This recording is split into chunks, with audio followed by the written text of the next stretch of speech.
Hello everyone, welcome back to Auto Trend TV. I am your Viprajesh again from Darapuram Ambal Auto. I am here with the Alto 800 LXI, which is currently the cheapest car in Indian market, only second to the Tata Nano. You can see that this model is the facelifted one and they have added a bit better headlights and better looking black grille along with beefier bumpers. These upgrades are mainly for the soon to set in better crash safety norms.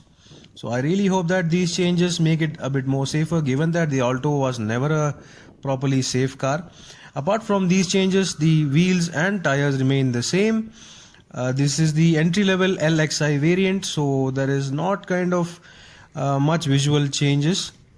On the sides and as well as the rear, this car exactly looks like as it was before.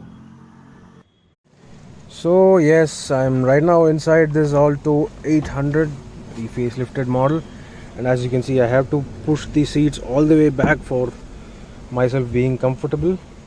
Okay, I'm okay right now. Well, I'm a bit too far, so yeah, that's it. So I'm in my comfortable position.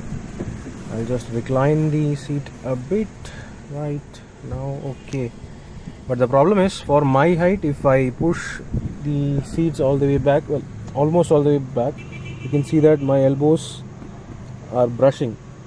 My elbow is brushing on the B pillar.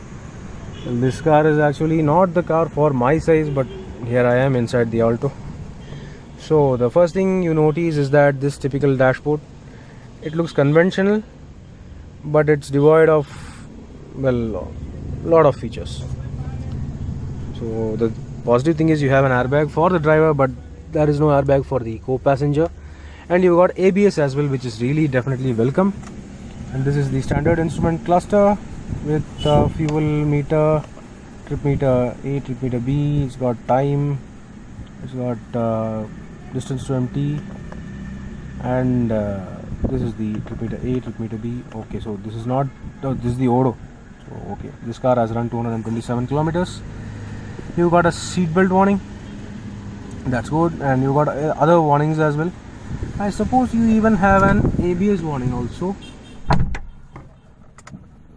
Yeah, there is an ABS warning there. Okay, so that's good. Well, apart from that, everything remains conventional. There is no audio system. You can even fit a 2-din system over here. It's a 5-speed transmission. It's really good to hold. It's chunky. It's rubberized. It's okay. It just falls in hand properly.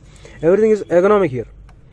That's a good thing. You got AC controls over here. Everything is easy to use, easy to be, easy to live with. Yeah, you got power windows as well. So you got the buttons there. Just a minute, I'll just roll down the windows.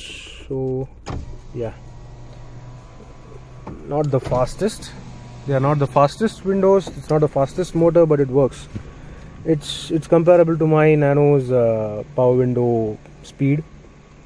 But the problem here is it is not an actual family car, especially when you are a tall passenger. You can see I have pushed my driving position back forward, pushed my seat all the way back for my comfortable position, and well, there is no dead pedal. You got only 3 pedals. So the problem is when I get back to the back seat, that is where the problem starts. I mean, that is where the main problem is. Almost all Altos have this problem of very pathetic space management, especially for a family. You can see that I am all squeezed up. My elbows are basically digging into the front seat, and that is not a comfortable position for me as well as the person in the driver's seat. But the positive thing is it is not cramped in terms of headroom. You can see that I've got enough headroom. You can see I've got enough headroom. So, but the thing is, legroom. It's really bad. It's really bad. They could have done a lot better in terms of legroom. But hey, come on, who's complaining? The Alto is one among the best sellers for Maruti, and they will stay the same for years to come and along, unless people realize that they could get actual spacious cars for the almost same price. Well, this here is another good look at the dashboard. The quality is what do you get for this price. But certain plastics seem like they are carried from the Alto right all the way to the Ertiga. You can see the Ertiga over there onto my side, and there are certain plastics which resemble this material on the Alto, and the power window switches as well.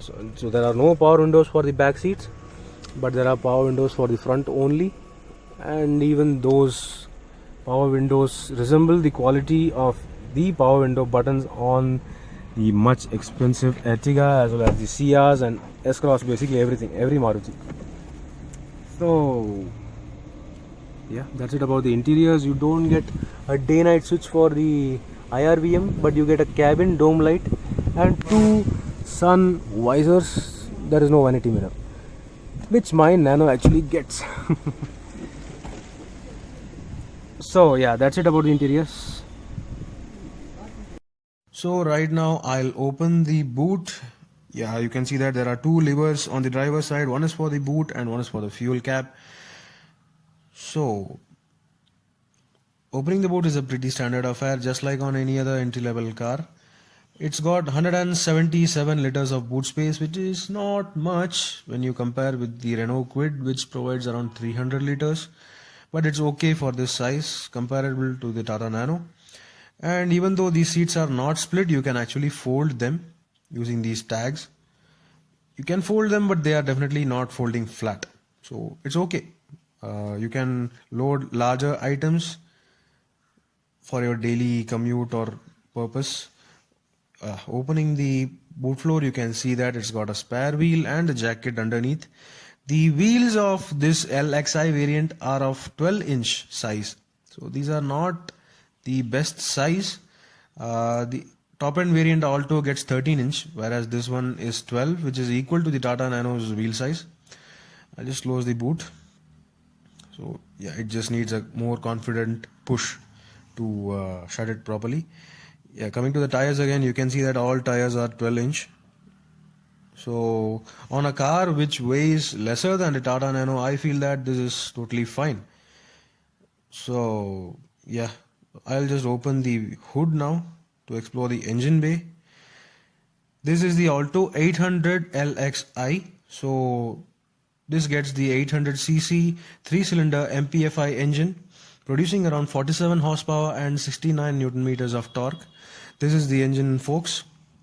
It remains the same, exactly the same. The 3 cylinders, 3 injectors, everything is totally stock. There has been no change when it comes to engine. And this is the ABS unit. This is the big change.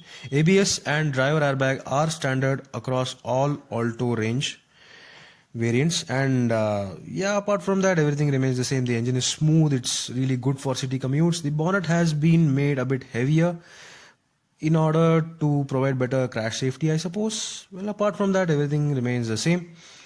So I'll just shut it right now. Yeah, that is all about the new facelifted Alto 800. So this is the most affordable city entry-level hatchback which you can actually buy, second to the Tata Nano. Given that the Tata Nano will be soon stopped from production by sometime next year, this will be the most affordable car in Indian market. So do let me know, what do you think about the Alto 800? Would you still really like one, given that it is definitely not the safest car around? This is the best city car, only second to the Tata Nano. So do let me know what are your experiences with your Alto 800, be it any model, and do like this video if you like our content. Thanks for watching this video. Please subscribe for more videos. If you like this video, click the like buttons and give your comments.